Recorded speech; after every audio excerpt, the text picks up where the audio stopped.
Peço-lhe, humildemente, uma unção celeste para prosseguirmos aprendendo a viver uma vida cristã genuína, começando por mim. Uma vida solidária, assim como Cristo, com desejo incontido em servir, em iluminar, em trazer esperança e fazer com que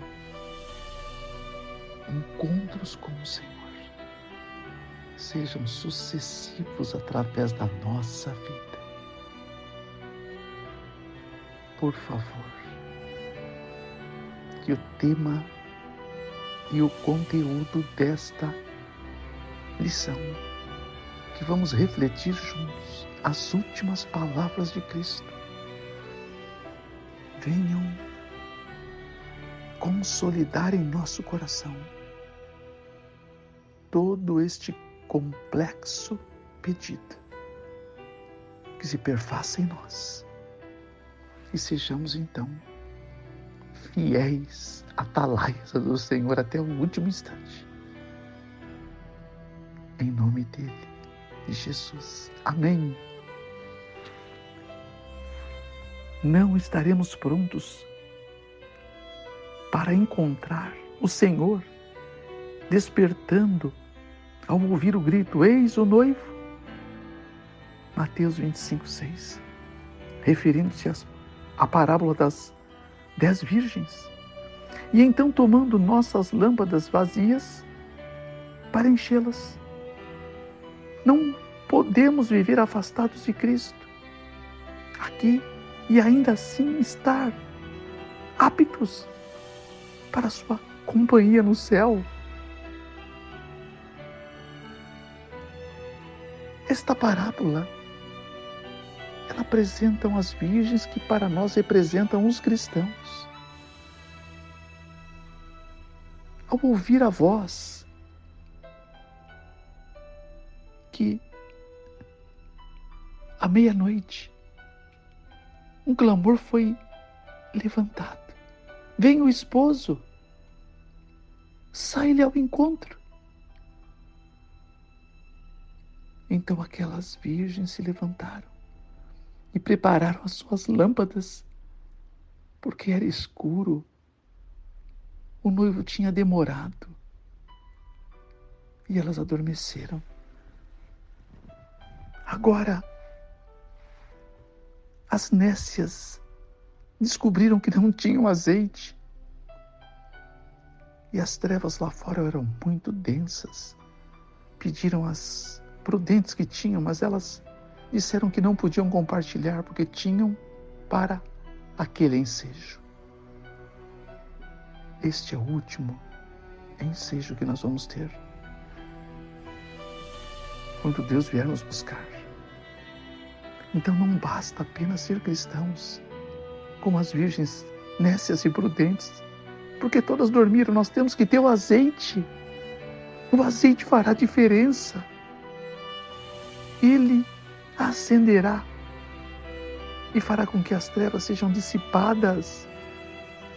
As nécias representam os cristãos nominais, que não se firmam na palavra de Deus, que não possuem um comportamento áureo para honrar aquele que o chamou para ser o embaixador por parte do Evangelho eterno.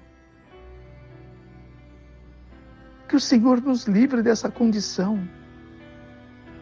E só Ele o pode fazer.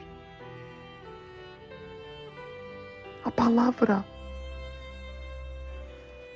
que proferiram, dizendo: à meia-noite, ouve-se um clamor: vem o esposo, vem o esposo. Sim, é dos atalaias de Deus. Não é o Senhor que está falando aqui diretamente, mas Ele está manifestando através dos seus atalaias que o noivo está chegando. Portanto, também não foram os anjos, mas homens de Deus cheios do Espírito, que foram comissionados pelos céus para alertar o seu povo para um grande levante. Prepara-te, ó Israel, para se encontrar com o Senhor teu Deus, entre os patriarcas e profetas.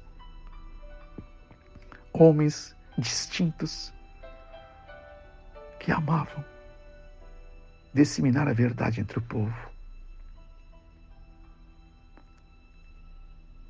Agora, não podemos viver afastados de Cristo aqui e ainda assim estar aptos para a sua companhia no céu. Pela atuação do Espírito Santo. A palavra de Deus é uma luz. Quando se torna um poder transformador na vida de quem a recebe.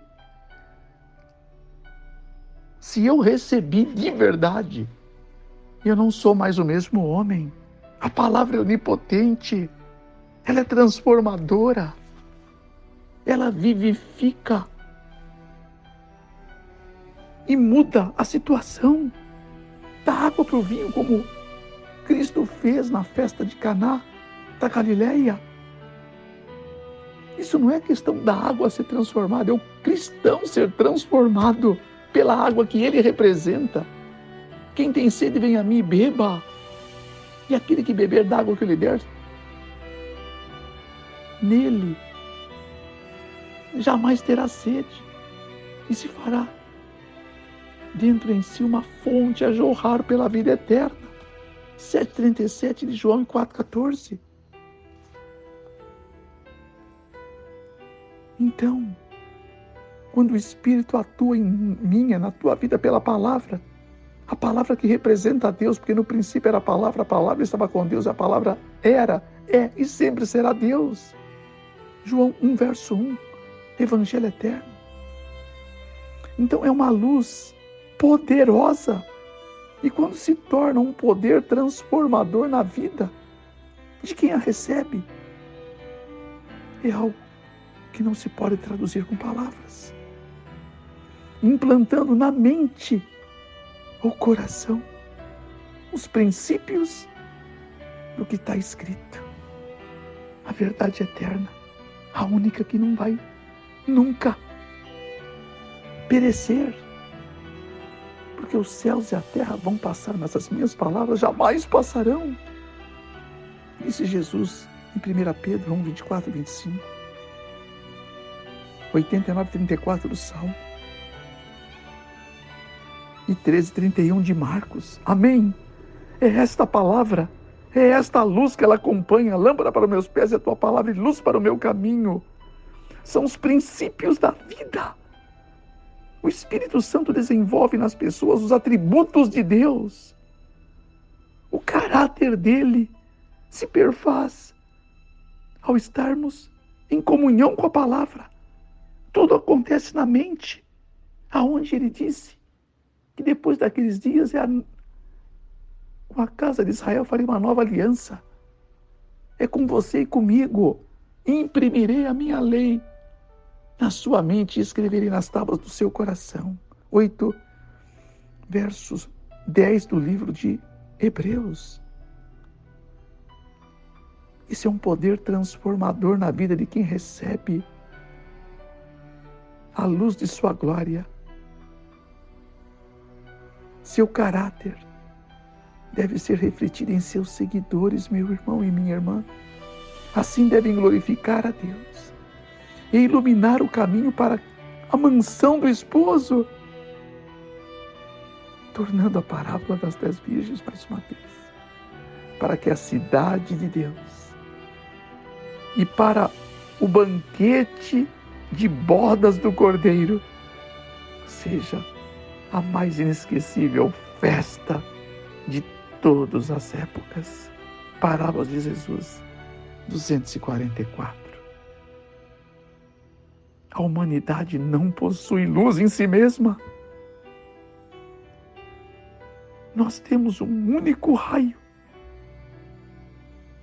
luminoso quando temos Jesus.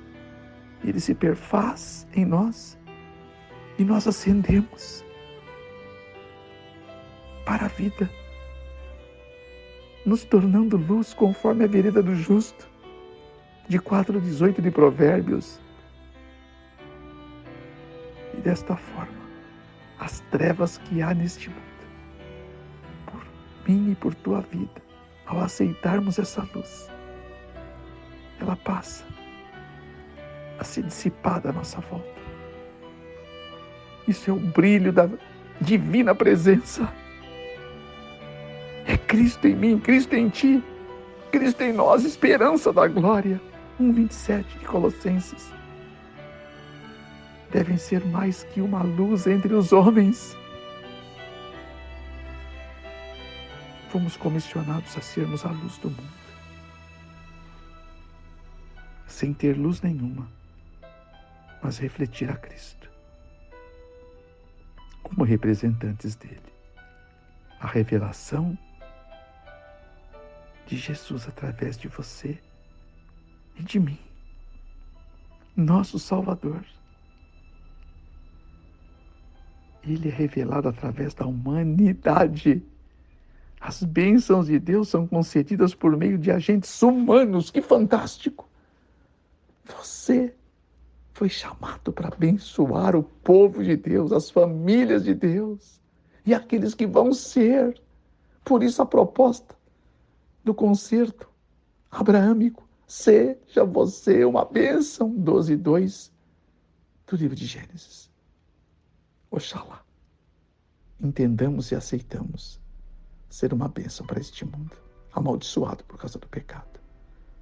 Pai, desta forma, que estas palavras estejam sincronizadas no íntimo do nosso ser, para que venhamos desqualificar as coisas que tão de perto nos assediam, Pai, e foquemos a nossa mente, o nosso coração no lugar santíssimo, aonde Jesus senta à tua destra para nos livrar de nós mesmos, da indolência, do relaxamento, da preguiça espiritual, para sermos novas criaturas, como aqueles que estão em Cristo. Em nome dele eu oro.